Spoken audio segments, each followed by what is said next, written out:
साक्षात् परब्रह्मा तस्मै श्री गुरुवे नमः। तस्मै श्री गुरुवे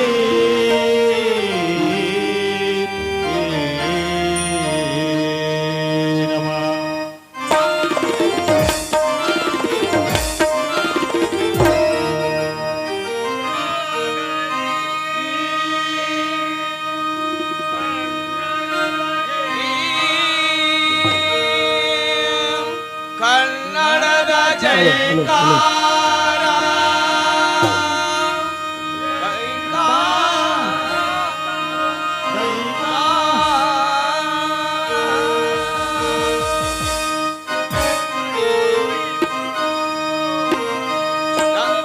ದಯವಾಯಿತೋ ನಮೋ ದಯವಾಯಿತೋ ಚಲುವ ಕರ್ನಾಟಕ ಚಲುವ ಕರ್ನಾಟಕ ನಮೋ ದಯವಾಯಿತೋ ನಮೋ ದಯವಾಯಿತೋ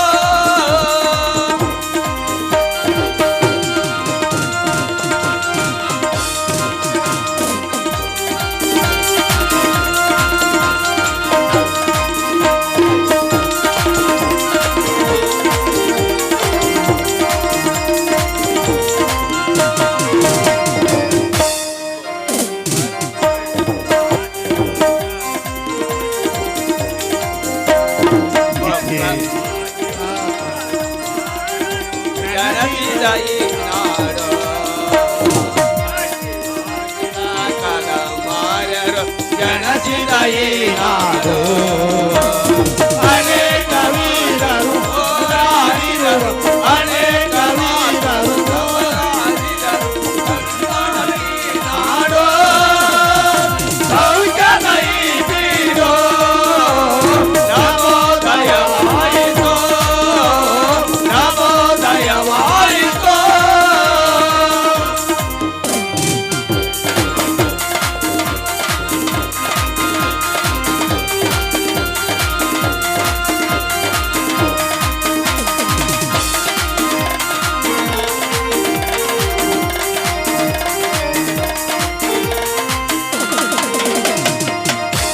ಬಂಕರೋ ರಣ್ಯ ಬಂಕರೋ ಜನಸಿದ ಈ ನಾಡು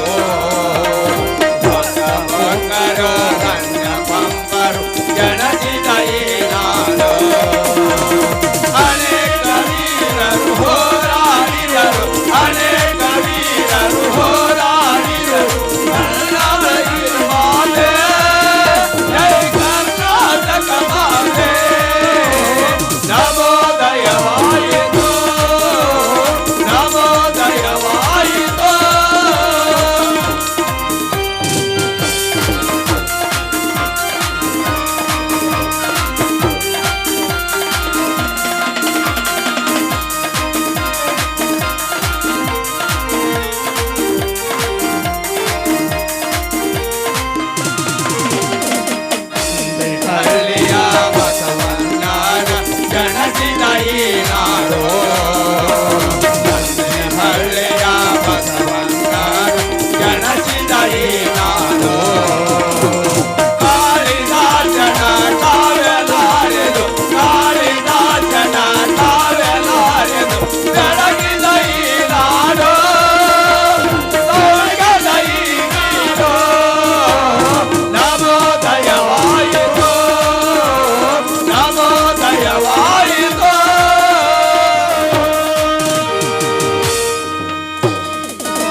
ಭೀಕರ ಗಂಡ ಗಂಡ ಭೇರುಂಡ ಮಲ್ಲ ಸರ್ಜ ಮಹಾಪ್ರಭುಗಳು ದಯಮಾಡಿಸುತ್ತಿದ್ದಾರೆ. ಬಹುಪರ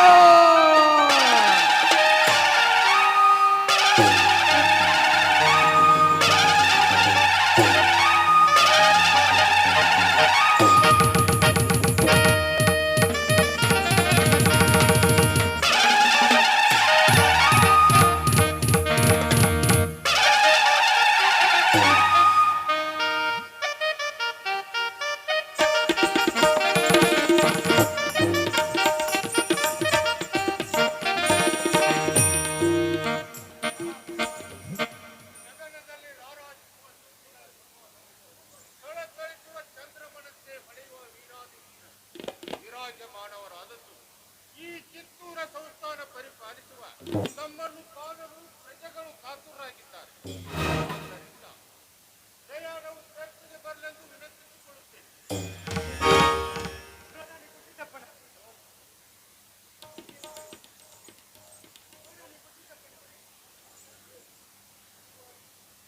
ಪ್ರಧಾನಿ ಗುರುಸಿದ್ದಪ್ಪನವರೇ, ನೀವು ಆಡಿದಂತೆ ಪ್ರಜೆಗಳನ್ನು ಕಾಣಲು ನಾವು ಕಾತುರರಾಗಿದ್ದೇವೆ. ಆದ್ದರಿಂದ ಹೊನ್ನು ಬೆಳೆಯುವ ಈ ಕಿತ್ತೂರು ನಾಡಿನ ಮಣ್ಣಿನ ಕಣಕಣವು ಶಿವಸ್ವರೂಪಿ.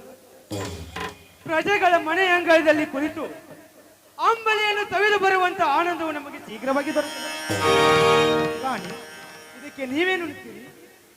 ಪ್ರಭುಗಳ ಒಲವೇ ನಮ್ಮ ಒಲವು. ಈ ನಾಡಿನ ಪ್ರಜೆಗಳೇ ನಮಗೆ ದೇವರು. ಶಿವನಿರುವ ತಾನುವೇ ಶಿವಾಲಯವೆಂಬಂತೆ ವೀರಾಧಿ ವೀರರಾದ ಶಿವನಿರುವ ಸುಳ್ಳಲ್ಲ. ಜನತಾ ಜನಾರ್ದನರನ್ನು ಕಾಣಲು ನಾನು ಕೂಡ ಕಾತುರನಾಗಿದ್ದೇನೆ.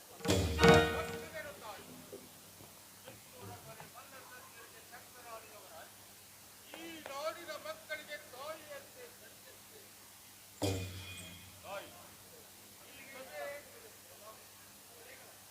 ದೊರೆಗಳ ರಾಜ್ಯ ಸಂಚಾರ ಕುರಿತು ಶಿವಲಿಂಗ ರುದ್ರ ಸರ್ಜರ ಅಭಿಮತ ತಿಳಿಯಲಿಲ್ಲ. ಯುವರಾಜರಾದ ಶಿವಲಿಂಗ ರುದ್ರ ಸರ್ಜರಿ, ನಾವು ರಾಜ್ಯದಲ್ಲಿ ಸಂಚರಿಸುವುದಕ್ಕೆ ನಿಮ್ಮ ಮನೆ ಇಂಗಿತ ಹೇಗಿದೆ ತಿಳಿಸಿರಿ.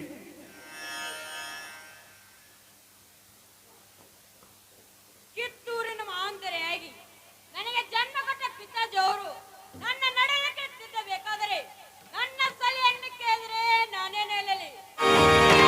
ಮಾತಾಜವರು ಹಾಗೂ ಪ್ರಧಾನಿ ಗುರುಸಿದ್ದಪ್ಪನವರು ಅಲ್ಲದೆ ರಾಜ್ಯಸಭೆಯಲ್ಲಿ ಮಂಡಿಸಿರುವ ಅಭಿಲಾಷೆ ಏನಿದೆ ಅದೇ ನನ್ನದು. ರಾಜ್ಯಸಭೆಯಲ್ಲಿ ಚಿಕ್ಕ ವಯಸ್ಸನ್ನು ನಾದ ನನ್ನ ಸಲಹೆ ಬಹಳ ಸಿಗುತ್ತೆ. ಸೌಜನ್ಯಕ್ಕೆ ನಾನು ತಲೆಬಾಗುತ್ತೇನೆ. ಕುಮಾರ, ನೀವು ಚಿಕ್ಕವರೆಂದು ಹಿಂಜರಿಯಬಾರದು. ಮುಂದೆ ನಮ್ಮ ತರುವಾಯ ಈ ರಾಜ್ಯದ ಸೂತ್ರವನ್ನು ಹಿಡಿಯಬೇಕಾದರೂ ನೀವು. ಆದ್ದರಿಂದ ರಾಜಕಾರಣದಲ್ಲಿ ನಿಮಗೂ ಸ್ವಲ್ಪ ಅನುಭವ ಬರಲೆಂಬ ಉದ್ದೇಶದಿಂದ ನಿಮ್ಮನ್ನು ಮಾತಿಗೆಳೆಯುತ್ತಿದ್ದೇವೆ. ಶಿವಲಿಂಗ ರುದ್ರ ಸರ್ಜರಿ, ತಾವು ನಮಗೆ ಕುಮಾರರಾದ್ರೆ ಏನಾಯ್ತು? ಮುಂದೊಂದು ದಿನ ಈ ರಾಜ್ಯದ ದೊರೆಯಾಗಿ ಕಿತ್ತೂರ ಪ್ರಜೆಗಳ ದೇವರಾಗಿ ಮಂಡಿಸಬೇಕಾದವರು ನೀವು. ಅಂದಾಗ ನೀವು ಹಿಂದೆ ಹಾಕದೆ ಸಕ್ರಿಯವಾಗಿ ರಾಜಕಾರಣದಲ್ಲಿ ಮುಂದುವರಿಯಬಹುದು. ಕ್ಷಮಿಸಬೇಕು ಮಾತಾಜಿ. ಪಾರ್ವತಿ ಅಪ್ಪಾಜಿಯರ ಸಿಂಹಾಸನ ಮೆರೆಯುತ್ತಿರುವಾಗ ಮುಂದಿನ ಮಾತು ಈಗೇಕೆ? 100 ವರ್ಷದ ಅಪ್ಪಾಜಿಯವರು ಸಿಂಹಾಸನ ಮಂಡಿಸಬೇಕು. ನಾನು ಮಾತ್ರ ಈ ರಾಜ್ಯದ ಸೇವಕನಾಗಿ ಅಪ್ಪಾಜಿಯವರ ಬಲಗೈ ಬಂಟನಾಗಿ ಬದುಕಿದರೆ ಸಾಕು. ಕುಮಾರ, ನಿಮ್ಮ ಮಾತು ಕೇಳಿ ನನ್ನ ಕುತ್ತಿಗೆ ನರಗಳು ಬಿಗಿದಿವೆ. ನೀವು ಈ ರಾಜ್ಯದ ಮೇಲೆ ಹಾಗೂ ಸಿಂಹಾಸನದ ಮೇಲೆ ಇಟ್ಟ ಭಕ್ತಿಗೆ ನಾವು ತಲೆಬಾಗುತ್ತೇವೆ. ಯುವರಾಜ ಶಿವಲಿಂಗ ರುದ್ರ ಸರ್ಜರ ತೆರೆದ ಮನಸ್ಸು ತಂದು ನನ್ನ ಎದೆ ಭಾರವಾಗಿದೆ. ಆದರೆ ಇಂದು ಮುಕ್ತಾಲೋಚನೆಗಾಗಿ ಸಭೆ ಸೇರಿದೆ. ರಾಜ್ಯದ ಹಿತಾಸಕ್ತಿಗಳ ಬಗ್ಗೆ ಮಾತನಾಡುವಾಗ ಯುವರಾಜರ ಮಾತು ಅಮೂಲ್ಯವಾಗಿರುತ್ತದೆ. ಆದ್ದರಿಂದ ದೊರೆಗಳ ರಾಜ್ಯ ಸಂಚಾರ ಕುರಿತು ಶಿವಲಿಂಗ ರುದ್ರ ಸರ್ಜರ ಅಭಿಮತ ತಿಳಿಸಬೇಕೆಂದು ನಾನು ಮತ್ತೊಮ್ಮೆ ಯುವರಾಜರೇ, ಇಡೀ ಸಭೆಯು ನಿಮ್ಮ ಮೇಲೆ ನಂಬಿಕೆ ಇಟ್ಟಿದೆ. ಹೇಳಿ, ನಿಮ್ಮ ಅಭಿಪ್ರಾಯವನ್ನು ಮಂಡಿಸಿ. ಪ್ರಭುಗಳ ಚಿತ್ತ ನನ್ನನ್ನು ಕೇಳಿದರೆ ಸದ್ಯಕ್ಕೆ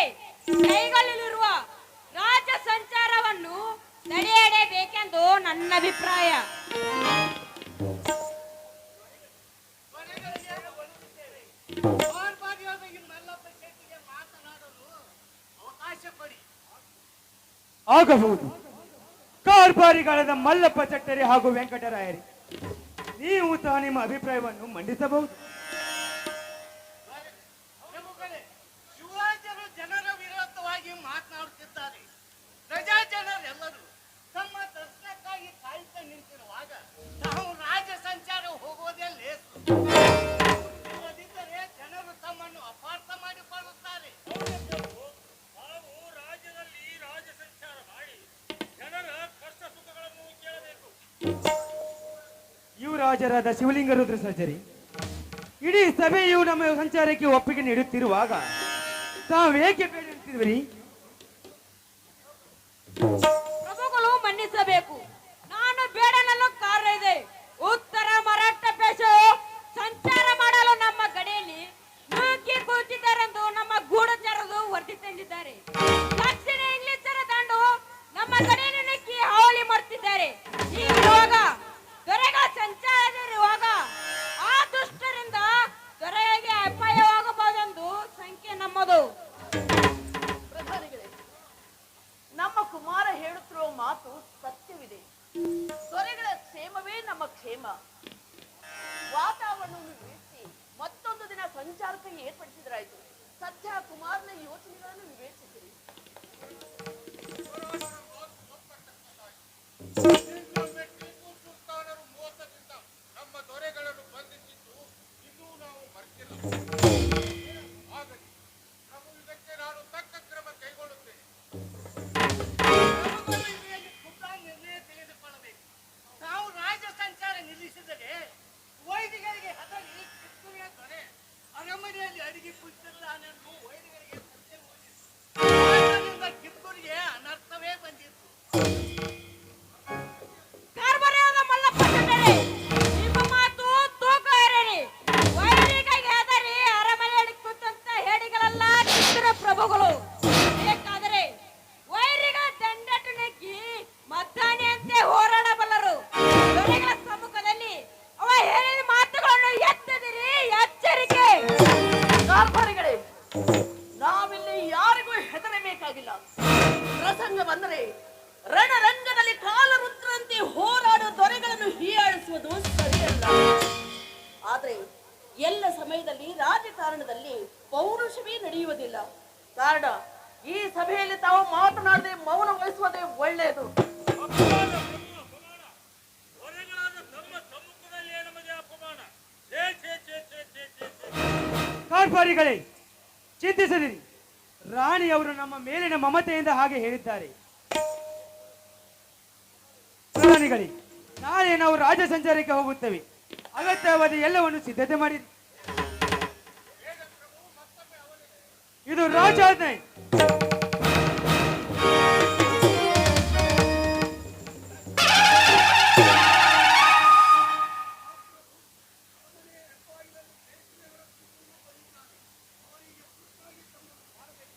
ಒಳಗೆ ಬರ ಹೇಳು. ಕುಶಲವಾಗಿದ್ದಾರೆ ಇದೀಗ ನಮ್ಮ ದೊರೆಗಳು. ಸೊಲ್ಲಾಪುರ ನಾಡಲ್ಲಿ ಸಂಚರಿಸಿ ಈಗ ಯಡೂರಲ್ಲಿ ಬಿಡಾರ ಹೂಡಿದ್ದಾರೆ. ಸ್ನೇಹ ಪರರಾದ ತಮ್ಮನ್ನು ಖುದ್ದಾಗಿ ಕಂಡು ಗೆಳೆತನ ಬೆಳೆಸಬೇಕೆಂದು ಉತ್ಸಾಹರಾಗಿದ್ದಾರೆ. ಅದರಿಂದ ತಾವು ದಯವಿಟ್ಟು ನಮ್ಮ ದೊರೆಗಳನ್ನು ಕಾಣಲು ಯಡೂರಿಗೆ ಬರಬೇಕೆಂದು ಮತ್ತೊಮ್ಮೆ ನಾನು ಭಿನ್ನಯಿಸಿಕೊಳ್ಳುತ್ತೇನೆ ಪ್ರಭು. ಮರಾಠ ದೂತರೇ, ನಿಮ್ಮ ದೊರೆ ಕಿತ್ತೂರಿನ ಸ್ನೇಹಕ್ಕೆ ಕೈ ಚಾಚಿದರೆ ನಾವು ಸಂತೋಷ ಪಡುತ್ತೇವೆ. ಅವರು ನಿಜವಾಗಿ ಗೆಳೆತನದ ಮಾತು ಬಯಸಿದರೆ ಅವರಿಗೆ ಕಿತ್ತೂರಿನಲ್ಲಿ ಸ್ವಾಗತವಿದೆ. ಅವರೇ ಖುದ್ದಾಗಿ ದಯಮಾಡಿಸಿದರೆ ಶಿಷ್ಟಾಚಾರವಾಗುತ್ತದೆ. ಪ್ರಭು, ಇದು ತಮಗೂ ಅರಿತೇ ಇದೆ. ನೀವು ಹೇಳುವುದು ಸತ್ಯವಿದೆ ಪ್ರಭು. ಕಿತ್ತೂರಿನ ದೊರೆಗಳು ತಮ್ಮನ್ನು ಕಾಣಲು ಮಿತವಾದ ರಕ್ಷಣಾ ಪಡೆಯೊಂದಿಗೆ ಬರುತ್ತಿದ್ದಾರಂತೆ. ಸಂತೋಷ. ಮರಾಠಚಾರರೇ, ನಾವು ನಿಮ್ಮ ದೊರೆಗಳ ಆಹ್ವಾನವನ್ನು ಒಪ್ಪಿದ್ದೇವೆ. ಈ ಸಂಜೆ ನಮ್ಮ ಕಾರ್ಯಕ್ರಮಗಳನ್ನು ಮುಂದೂಡಿ ಈ ಸಂಜೆ ಯಡಿಯೂರಿನತ್ತ ಪ್ರಯಾಣ ಬೆಳೆಸುತ್ತದೆ. ಪ್ರಧಾನಿಗಳೇ, ಈ ದೂತರಿಗೆ ನಮ್ಮ ಭೋಜನ ಶಾಲೆಯಲ್ಲಿ ಪಕ್ವಾನ್ನಗಳನ್ನು ನೀಡಿ ಅವರನ್ನು ಆಧರಿಸಿ ಕಳಿಸಿರಿ.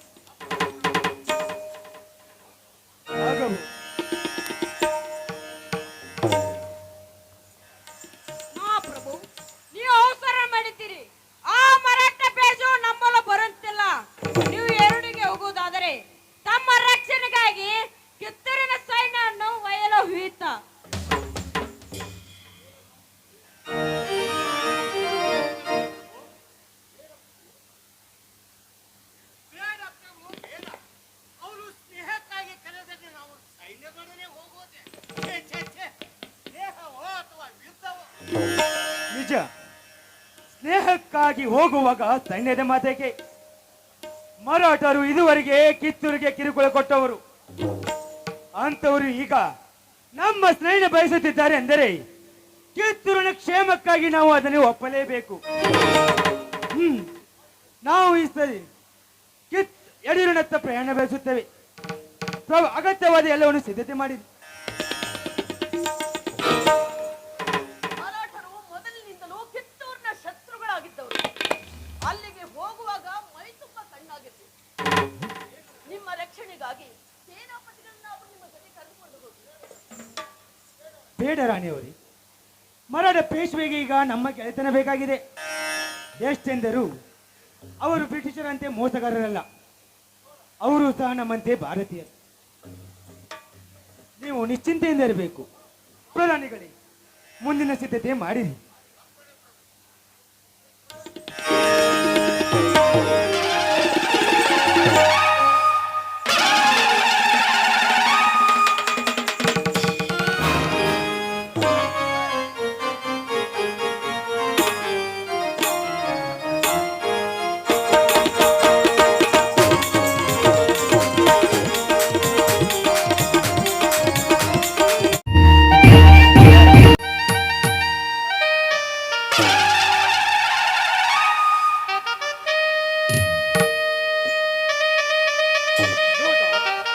ನಾವು ನಿಮ್ಮ ಆಗಮನವನ್ನೇ ನಿರೀಕ್ಷಿಸುತ್ತಿದ್ದೆವು. ಕಿತ್ತೂರಿಗೆ ಹೋಗಿ ಅಲ್ಲಿಯ ದೊರೆ ಮಾಸ್ಟರನ್ನು ಕಂಡು ನಮ್ಮ ನಿವೇದನೆಯನ್ನು ಕೊಟ್ಟು ಬಂದೇನು? ನಾನೀಗ ಕಿತ್ತೂರಿನಿಂದ ಬಂದೆನು. ಕಿತ್ತೂರಿನ ದೊರೆಗಳು ತುಂಬಾ ಹೃದಯಗಳು. ಮರಾಠ ಪೇಶೆಯವರ ದೂತ ಎಂದೊಡನೆ ನನ್ನನ್ನು ತುಂಬಾ ಗೌರವದಿಂದ ಕಂಡರು.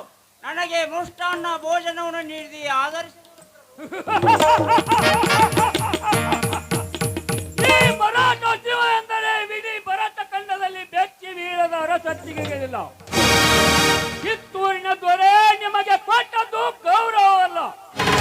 ನಮ್ಮ ಹೆಸರನ್ನು ಹೇಳಿದೊಡನೆ ಆತನಿಗಾದ ಹೆದರಿಕೆ ಅದು.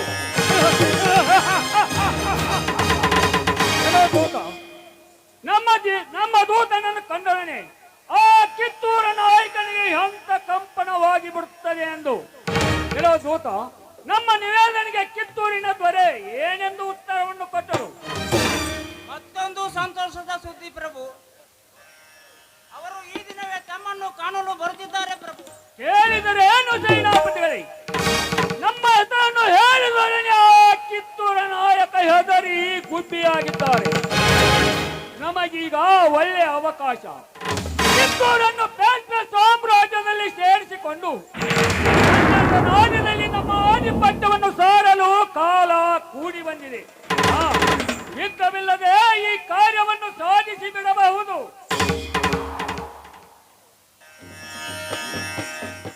ಮತ್ತೊಂದು ಸಂತೋಷದ ಸುದ್ದಿ. ಕಿತ್ತೂರಿನ ದೊರೆಗಳು ತಮ್ಮನ್ನು ಕಾಣಲು ಮಿತವಾದ ರಕ್ಷಣಾ ಪಡೆಯೊಂದಿಗೆ ಬರುತ್ತಾರಂತೆ. ಅವರ ಉಳಿದ ಸೈನ್ಯವೆಲ್ಲ ಕಿತ್ತೂರಲ್ಲೇ ಇರುತ್ತದೆ ಅಂತೆ.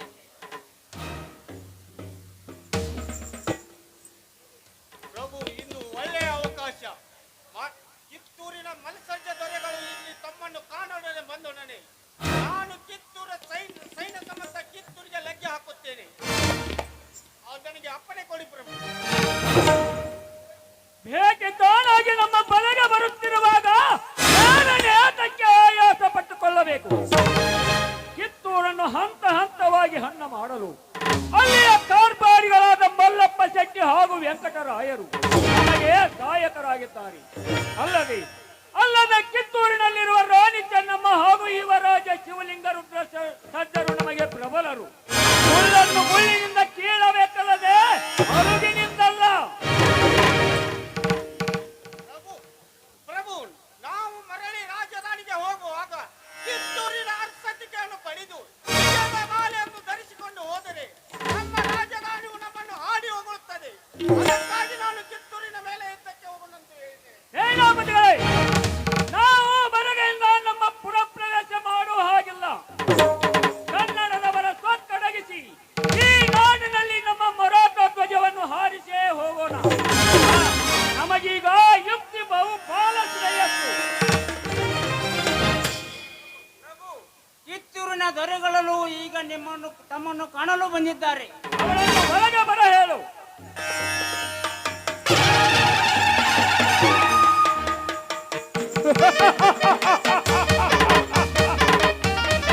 ಸೇನಾಪತಿಗಳೇ, ಬೇಕೆ ಬಂತು. ನಿಮ್ಮ ಕತ್ತಿ ನಿಮ್ಮ ಕೈಯಲ್ಲಿರಲಿ. ಕನ್ನಡ ನಾಯಕನ ಎದೆಯಲ್ಲಿ ಎಂತ ಮಿಡಿತಾ ಇದೆ ಎಂಬುದನ್ನು ನೋಡೋಣ. ದೂತ, ಅವರನ್ನು ಒಳಗೆ ಬರ ಹೇಳು.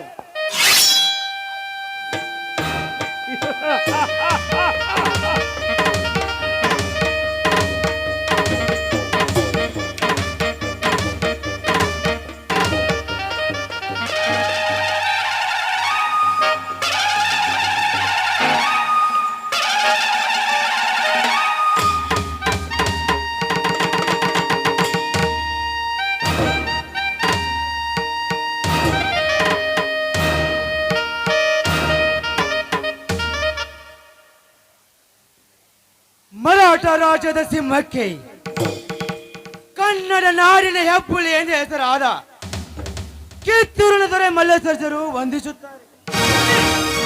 ಹುಲಿ ಹೆಬ್ಬುಲಿ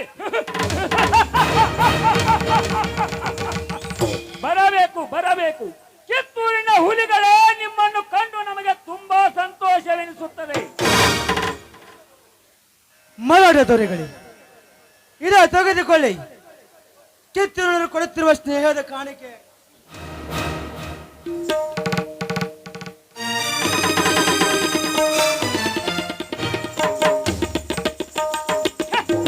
ಏನಿದು?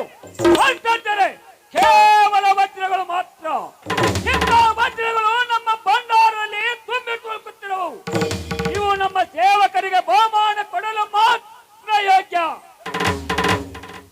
ಪೇಶ್ವೆಗಳೇ, ನಾವು ಪ್ರೀತಿಯಿಂದ ತಂದುಕೊಟ್ಟ ಈ ವಜ್ರಕ್ಕಿಂತ ನಿಮ್ಮ ಸ್ನೇಹ ಬಯಸುವ ಹೃದಯಗಳು ಮಿಗಿಲಾದವು ಎಂದು ಮರೆಯದಿರಿ. ಸ್ನೇಹದ ಸಂಪತ್ತಿನ ಮುಂದೆ ಈ ಕಲ್ಲುಗಳಿಗೆ ಬೆಲೆಯನ್ನು ಕಟ್ಟದಿರಿ. ಶಹಬ್ಬಾಸ್, ಕಿತ್ತೂರಿನ ದೊರೆಗಳು ಮಾತಿನಲ್ಲಿ ಚತುರರು. ನೋಡಿ ಮಲ್ಕಾಜರೈ, ನಿಮ್ಮಲ್ಲಿ ಒಂದು ಮುಖ್ಯವಾದ ವಿಷಯವನ್ನು ಮಾತನಾಡಲು ನಿಮ್ಮನ್ನು ಇಲ್ಲಿಗೆ ಬರ ಹೇಳಿದ್ದೇವೆ. ನಾವು ನಿಮ್ಮೊಡನೆ ಯಾವುದೇ ವಿಷಯವನ್ನು ಚರ್ಚಿಸಲು ಸಿದ್ಧರಾಗಿದ್ದೇವೆ. ಆದರೆ ಕಿತ್ತೂರಿನ ಗೌರವವನ್ನು ಉಳಿಸಿಕೊಂಡು ಸಿಂಹಾಸನದ ಮರ್ಯಾದೆಗೆ ಜೊತೆ ತಾರೆದಿದ್ದರೆ ಮಾತ್ರ. ಅಂದರೆ ಪೇಶ್ವೆಗಳೇ, ನೀವು ನಡೆದ ತಪ್ಪುತ್ತಿದ್ದೀರಿ. ಕಿತ್ತೂರಿನ ದೊರೆಗಳಿಗೆ ಮನ್ನಣೆ ದೊರೆಯ ಜಾಗದಲ್ಲಿ ಅವರು ಅರಗಳೂ ಸಹ ನಿಲ್ಲುವುದಿಲ್ಲ.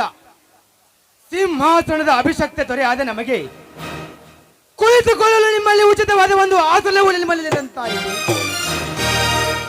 ಇಂಥ ಹದಗೆಟ್ಟ ಪರಿಸ್ಥಿತಿಯಲ್ಲಿ ಪೇಶ್ವೆ ಅವರು ರಾಜ್ಯಭಾರ ಮಾಡಬೇಕಾಗಿದೆ. ನೀವು ನಮ್ಮ ಮರಾಠ ರಾಜ್ಯವನ್ನು ಅಪಹಾಸ್ಯ ಮಾಡುತ್ತಿದ್ದೀರಿ. ಮಲ್ಕಾಜರೈ, ಅಖಂಡ ಮರಾಠ ರಾಜ್ಯವನ್ನು ಪರಿಪಾಲಿಸುವ ನಾವು ಎಲ್ಲಿ? ಕೇವಲ ಕಿತ್ತೂರಿನ ಸಣ್ಣ ಸಂಸ್ಥಾನದ ನಾಯಕರಾದ ನೀವು ಎಲ್ಲಿ? ನೀವು ನಮ್ಮಲ್ಲಿ ಉಚಿತಾಸನವನ್ನು ಅಪೇಕ್ಷಿಸುವುದು ಅಪರಾಧ. ಪೇಶ್ವೆ, ನೀವು ನಡೆದ ತಪ್ಪುತ್ತಿದ್ದೀರಿ. ನಮ್ಮ ಆಧಿಪತ್ಯವನ್ನು ಗೌರವಿಸದೆ ಕಿತ್ತೂರಿಗೆ ಅಪಮಾನ ಮಾಡುತ್ತಿದ್ದೀರಿ. ಕ್ಷೇತ್ರದಲ್ಲಿ ನಿಮ್ಮದು ದೊಡ್ಡ ರಾಜ್ಯವಾದರೆ ಏನಂತೆ? ಸ್ವಾಭಿಮಾನದಲ್ಲಿ ಕಿತ್ತೂರಿನವರು ನಿಮಗಿಂತ 10 ಪಟ್ಟು ದೊಡ್ಡವರು. ಹೆಚ್ಚು ಮಾತನಾಡಬೇಡಿ. ಮಲ್ಕಾಜರೈ, ಈಗ ನೀವು ನಮ್ಮ ಎದುರಿನಲ್ಲಿದ್ದೀರಿ. ನೀವು ನಮಗೆ ತಪ್ಪು ಕಾಣಿಕೆಯನ್ನು ಕೊಟ್ಟು ಮಾಲೀಕರಾಗುವಿರೋ ಅಥವಾ ಮೋಸ? ಪೇಶ್ವೆ ಅವರೇ, ಪುಣ್ಯ ಪಾಮವರಿಗೆ ಜನ್ಮ ಕೊಟ್ಟ ಈ ಹಿಂದೂ ದೇಶದಲ್ಲಿ ಹುಟ್ಟಿದ ನೀವು ಕೂಡ ಬ್ರಿಟಿಷರಂತೆ ಮೋಸ ಮಾಡುತ್ತಿದ್ದೀರಾ? ನಮಗೆ ನಿಮ್ಮ ಮೋಸ ಮೊದಲೇ ಗೊತ್ತಾಗಿದ್ದರೆ ಈ ನಿಮ್ಮ ಸ್ನೇಹ ಹಾವನ್ನು ತುಂಡರಿಸಿ ಕಿತ್ತೂರಿನ ಕೆಚ್ಚದೆ ಬಂಟರೆ ಎದೆಯನ್ನು ಕೆತ್ತಿ ತೋರಿಸುತ್ತಿದ್ದೆವು. ಎಚ್ಚರಿಕೆ. ನಿಮಗೆಲ್ಲ ಭ್ರಮೆ.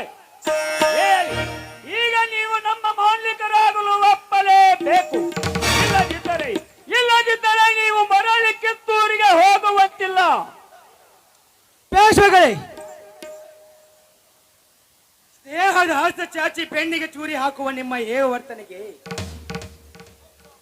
ಸೊಪ್ಪು ಹಾಕುವುದಿಲ್ಲ ಈ ಕನ್ನಡದಲ್ಲಿ. ನಿಮಗೆ ಕಿತ್ತೂರು ಬೇಕಾದರೆ ನಮ್ಮೊಡನೆ ಕಾಳಗಕ್ಕೆ ಬನ್ನಿರಿ. ನಮ್ಮನ್ನು ಗೆಲ್ಲದ ನಿಮ್ಮ ನೀಚ ಬುದ್ಧಿಯನ್ನು ತೋರಿಸಿದರೆ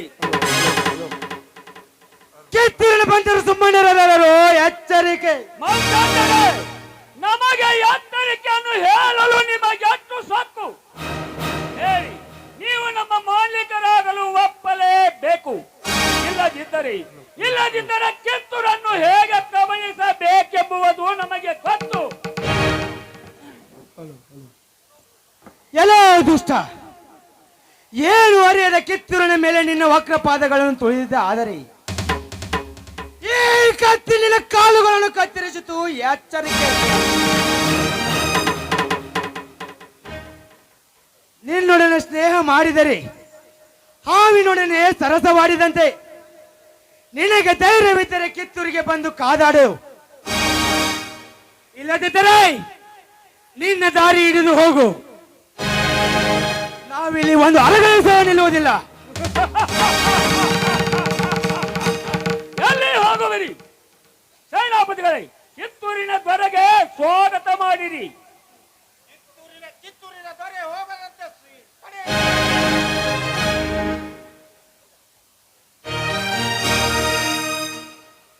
ಕೆಲವು ನೀಚ ಪೇಶ್ವೆ ನನ್ನನ್ನು ಬಂಧಿಸುವ ಸ್ನೇಹದ ನಾಟಕವಾಡಿದ್ದು ನನಗೀಗ ಅರ್ಥವಾಯಿತು. ಆದರೆ ಈ ಕಟಕ ನನ್ನ ಕೈಯಲ್ಲಿ ಇರುವ ತನಕ ಈ ಕಿತ್ತೂರಿನ ದೊರೆಯು ಯಾರ ಬಂದಿಯೂ ಅಲ್ಲ. ಈಗ ನಿನ್ನ ಕತ್ತನ್ನು ನೆಲಕ್ಕೆ ಒಳಗಿಸುತ್ತೇನೆ.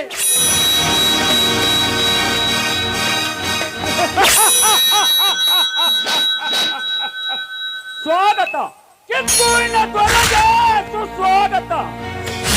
ದೊರೆಗಳು ಕಪ್ಪು ಕೊಡುವುದಿಲ್ಲವಂತೆ, ಮಾಲೀಕರಾಗಲು ಒಪ್ಪುವುದಿಲ್ಲವಂತೆ.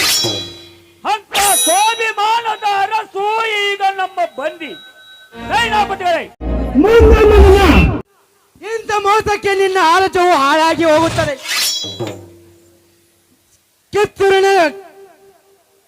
ಕಿತ್ತೂರಿನ ಬಂಟರು ಕಚ್ಚದೆಯನ್ನು ತೆರೆದು ತೋರಿಸಿದ್ದೆವು. ಮುಂದೊಂದು ದಿನ ಇಂಥ ಮೋಸಕ್ಕೆ ನಿನ್ನ ರಾಜ್ಯವು ಹಾಳಾಗಿ ಹೋಗುತ್ತದೆ. ಕಿತ್ತೂರಿನ ಸಿಂಹಾಸನ ಎಂದೆಂದಿಗೂ ಅಜರಾಮರೆಯಬಹುದು. ನೆನಪಿರಲಿ.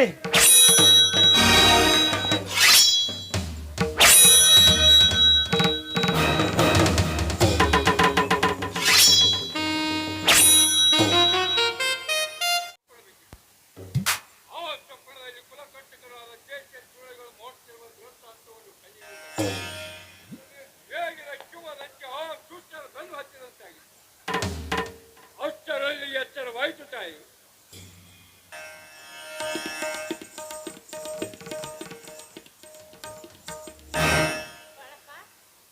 ಯಾಕೆಪ್ಪ ಮಲ್ಕೊಂಡ್ ನಾವು ಒಮ್ಮಕ್ಳ ಚಿಟ್ನ ಚೀರ್ದಲ್ಲ, ಏನಾತಿಪ್ಪ?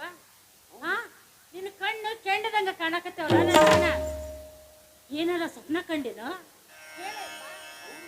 ಈ ನಿನ್ನ ತಾಯಿ ಮುಂದೆ ಹೇಳಕ್ ಯಾಕೆ ಹಿಂಜರಿತಿ? ಹೇಳು ಮಗನ. ಅವರು ಜನರಿ ಮಾತಿ ಕಿತ್ತೂರಿನ ಕಾರ್ಭಾರವನ್ನು ವಹಿಸುವ ಕೆಟ್ಟ ಮೋಚ ಮಲ್ಲಪ್ಪ ಶೆಟ್ಟಿ, ಗಂಟು ಮೋಚ ಕುಲಹೀನ ವೆಂಕಟರಾಯ ಕಿತ್ತೂರಲ್ಲಿಯ ಸಕಲ ವೃತ್ತಾಂತಗಳನ್ನೆಲ್ಲ ನಮ್ಮ ವೈರಿಗಳಿಗೆ ತಿಳಿಸಿ ಕಿತ್ತೂರನ್ನು ಅವರಿಗೆ ಒಪ್ಪಿಸುವ ಒಳಸಂಚು ಮಾಡುತ್ತಿರುವ ಸಂಗತಿಯನ್ನು ಮಾತೆ ಚೆನ್ನಮ್ಮನು ನನಗೆ ಬೆತ್ತರಿಸಿ ಹೇಳಿದ್ದರಿಂದ ಭಯಂಕರ ರೋಷ ತಾಳಿ ಆ ದೇಶದ್ರೋಹಿಗಳ ರುಂಡವನ್ನು ಚೆಂಡಾಡಬೇಕೆಂದು ಚೆಟ್ಟನ ಚೀರಿ ಎದ್ದೆನು ಮಾಡಿ. ಇದೇನು ಮಗು, ನೀನು ಇಂಥ ಸ್ವಪ್ನ ಕಂಡಿಯಾ? ನಿನ್ನ ಸ್ವಪ್ನದಲ್ಲಿ ನಮ್ಮೆಲ್ಲರ ಅನ್ನದಾತೆಯಾದ ಚೆನ್ನಮ್ಮ ತಾಯಿ ಬಂದಿದ್ದಳೆ. ಆಹಾ, ಎಂಥ ವಿಚಿತ್ರಪ್ಪ. ಮುಂದೇನಾಯ್ತು ಹೇಳಪ್ಪ. ಮಾತಿ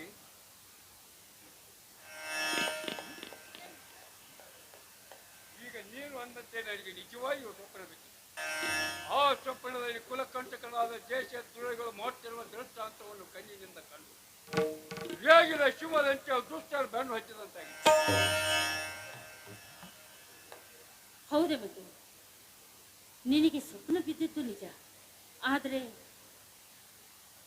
ಬೆಳಗಿನ ಜಾವದಲ್ಲಿ ಈ ರೀತಿ ಸ್ವಪ್ನ ಬೀಳಬಾರ್ದು.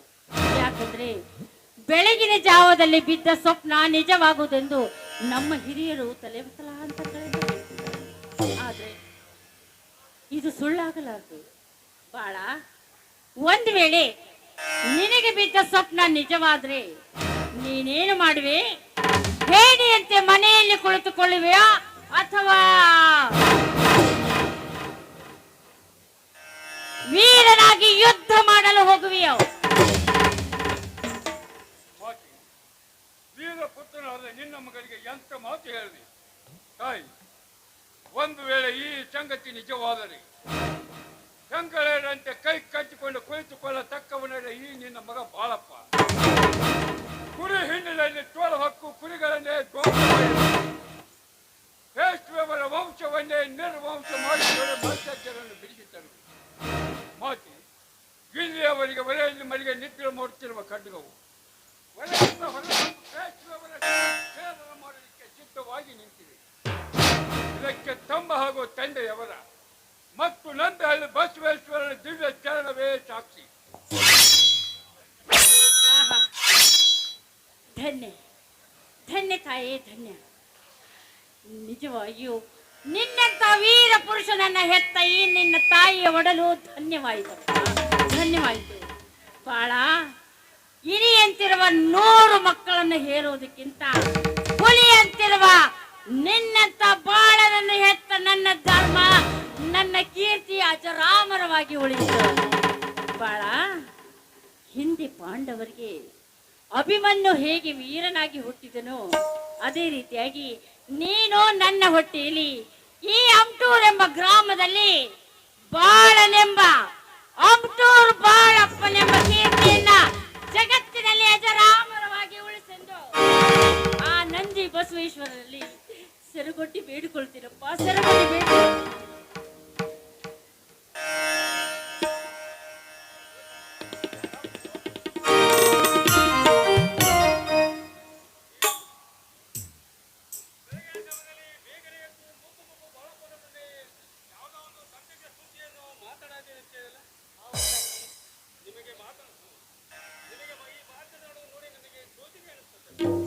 ನೋಡಿ, ನಾವಿಬ್ರು ನಿಮ್ಮ ದಾರಿನೇ ಕಾಯ್ತಾ ಇದ್ವಿ. ಅಂದ ಹಾಗೆ ಇವತ್ತೇನಾಯ್ತು ಗೊತ್ತೇ? ಇವತ್ತಿನ ದಿವಸ ನಿನ್ನ ಮಗ ಅದನ್ನಲ್ಲ, ಅವನಿಗೆ ಒಂದು ಸ್ವಪ್ನ ಬಿದ್ದಿತ್ತಂತೆ.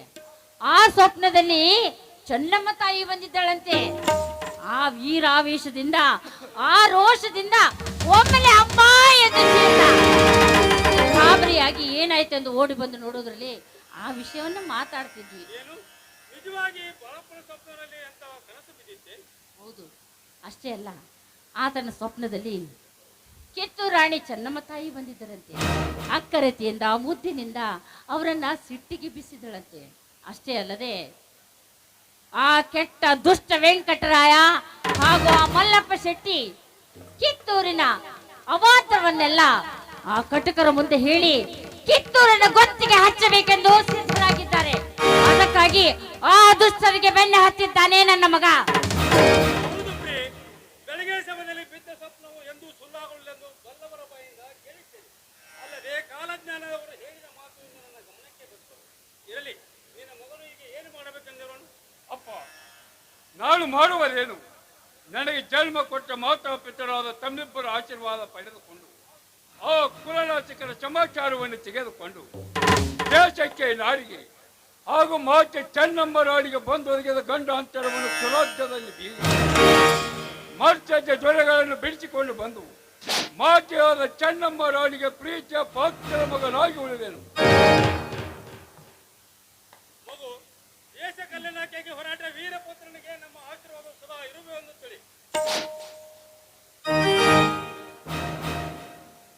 ಆಹಾ, ತಮ್ಮ ಆನಂದದ ಆಶೀರ್ವಾದವನ್ನು ಕೇಳಿ ನನ್ನ ಮೈಯಲ್ಲಿ ಚೌರವು ಮುಖ್ಯರ ಹಾಕಿತು. ನನ್ನ ತೋಳುಗಳಿಗೆ ಆನೆ ಬಲ ಬಂದಂತಾಯಿತು.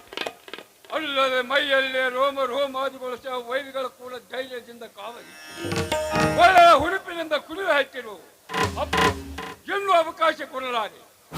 ವೀರ ಪಾಠ ಪುತ್ರ ಭಾಳ ಅಭಿಮಾನಿ ಚಕ್ರ ಕೋಟೆಯನ್ನು ಹಕ್ಕು ಕೌರವರ ಸೈನ್ಯಕ್ಕೆ ದಂಗು ಬಯಸಿದಂತೆ ಈಗ ನಾಳಾದರೂ ಅವನಂತೆ ಕಿತ್ತೂರ ಕೋಟೆಯನ್ನು ಸೇರಿ ದುಷ್ಟರಾದ ವೈರಿಗಳಿಗೆ ಚೌರತ್ವವನ್ನು ತೋರಿ ಮಾತಿಗೆ ಬಂದ ಗಂಡಾಂತರವನ್ನು ಕ್ಷುರಾಬ್ಧದಲ್ಲಿ ಬೀರಿ ಮರ್ಚಾರ್ಯ ದೊರೆಗಳನ್ನು ಬಿಡಿಸಿಕೊಂಡು ಬಂದು ಮಾತೆಯಾದ ಚೆನ್ನಮ್ಮ ರಾಣಿಗೆ ಪ್ರೀತಿಯ ಪಾತ್ರ ಮಗನಾಗಿ ಉಳಿದನು.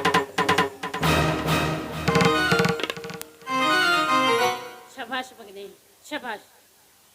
ಈ ನಿನ್ನ ದೇಶ ಪ್ರೇಮದ ಮಾತು, ಈ ನಿನ್ನ ನಾಡ ಪ್ರೀತಿಯ ಮಾತು ಕೇಳಿ ನನ್ನ ಹೊಟ್ಟೆ ತುಂಬಿದಂತಾಯ್ತು. ನನಗೆ ಹಿಡಿಸಲಾರದಷ್ಟು ಸಂತೋಷವಾಯಿತು. ಮಗನೇ ಬಾಳಪ್ಪ, ಹೋಗು. ಕಿತ್ತೂರು ನಾಡನ್ನು ಉಳಿಸುವುದಕ್ಕಾಗಿ ತೊಟ್ಟು ನಿಲ್ಲು. ಆ ದುಷ್ಟರನ್ನ ರುಂಡ ಮುಂಡಗಳನ್ನ ಚೆಂಡಾಡಿ ಆ ನನ್ನ ತಂದೆಯನ್ನ ಬಿಡಿಸಿಕೊಂಡು ಬಾ. ನೋಡು, ಕಿತ್ತೂರಿನ ನಾಡನ್ನ, ಕೀರ್ತಿಯನ್ನ, ಈ ಅಮಟೂರಿನ ಕೀರ್ತಿಯನ್ನ ಅಜರಾಮರವಾಗಿ ಉಳಿಸುವ ಕೆಲಸ ನಿನ್ನದು. ಹೋಗು, ಮೊದಲು ಸ್ನಾನ ಮಾಡಿ ನಂದೀಶದನ್ನ ದರ್ಶನ ಮಾಡಿಕೊ. ನಂದೀಶನ ಆಶೀರ್ವಾದ ಪಡೆದು ಇನ್ನು ಮುಂದೆ ಯಾವುದೇ ಕಾರಣಕ್ಕೂ ಇಂಥ ಹೆಚ್ಚನ್ನ ಹಿಂದಿಡದೆ ಮುಂದಿಡುವೆ ಎಂಬ ಪ್ರಮಾಣ ಮಾಡಿ ಕಿತ್ತೂರಿಗೆ ಹೊರಡು. ಜಯಶೀಲನಾಗಿ ಬಾ